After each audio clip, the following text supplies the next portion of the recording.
হরে কৃষ্ণ, রাধে রাধে। আমি গীতা, গীতার কথায় আপনাদের সুস্বাগতম। কিছু ভক্ত আমাকে অনুরোধ করেছিলেন ভাগবতম ক্লাস দেওয়ার জন্যে, তো আমি আজকে ভাগবতম শুরু করছি। এর আগে ভাগবতম আমি শুরু করেছিলাম, গীতার কথায় আমার কিছু শ্লোক আমার দেওয়া ছিল, তো আজকে পুনরায় আমি প্রথম থেকে শুরু করছি। ভাগবতমের প্রথম স্কন্ধের ঋষিদের প্রশ্ন প্রথম শ্লোকটি পাঠ করছি। আপনারাও আমার সঙ্গে শ্লোকটি উচ্চারণ করবেন। ওং নমো ভগবতে বাসুদেবায়, ওং নমো ভগবতে বাসুদেবায়, ওং নমো ভগবতে বাসুদেবায়, ওং তৎসৎ। হরে কৃষ্ণ। শ্লোকটি আমার সঙ্গে উচ্চারণ করবেন।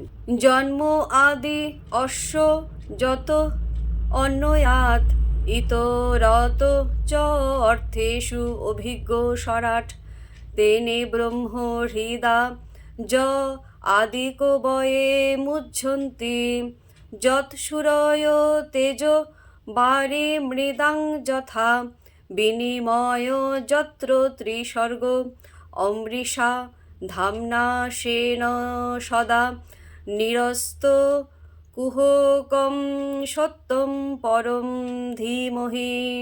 অনুবাদ। হে বসুদেব তনয় শ্রীকৃষ্ণ, হে সর্বব্যাপ্ত পরমেশ্বর ভগবান, আমি আপনাকে আমার সশ্রদ্ধ প্রণতি নিবেদন করি। আমি শ্রীকৃষ্ণের ধ্যান করি, কেননা তিনি হচ্ছেন প্রকাশিত ব্রহ্মাণ্ড সমূহের সৃষ্টি, স্থিতি এবং প্রলয়ের পরম কারণ। তিনি প্রত্যক্ষ এবং পরোক্ষভাবে সব কিছু সম্বন্ধে অবগত এবং তিনি সম্পূর্ণভাবে স্বাধীন, কেননা তার অতীত আর কোনো কারণ নেই। তিনি আদি কবি ব্রহ্মার হৃদয়ে সর্বপ্রথম বৈদিক জ্ঞান প্রদান করেছিলেন। তার দ্বারা মহান ঋষিরা এবং স্বর্গের দেবতারাও মোহাচ্ছন্ন হয়ে পড়েন।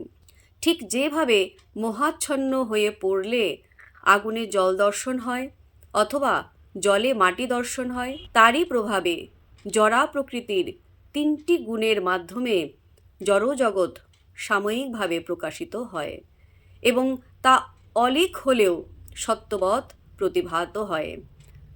তাই আমি সেই পরমেশ্বর ভগবান শ্রীকৃষ্ণের ধ্যান করি, যিনি জড়জগতের মোহ থেকে সম্পূর্ণভাবে মুক্ত, তার ধামে নিত্যকাল বিরাজ করেন।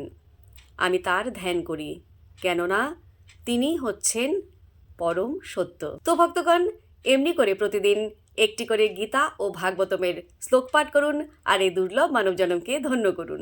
আর আমাকে কমেন্ট করেছেন বিশ্বনাথ দে। রাধে রাধে। আপনাকেও রাধে রাধে। হরি বল।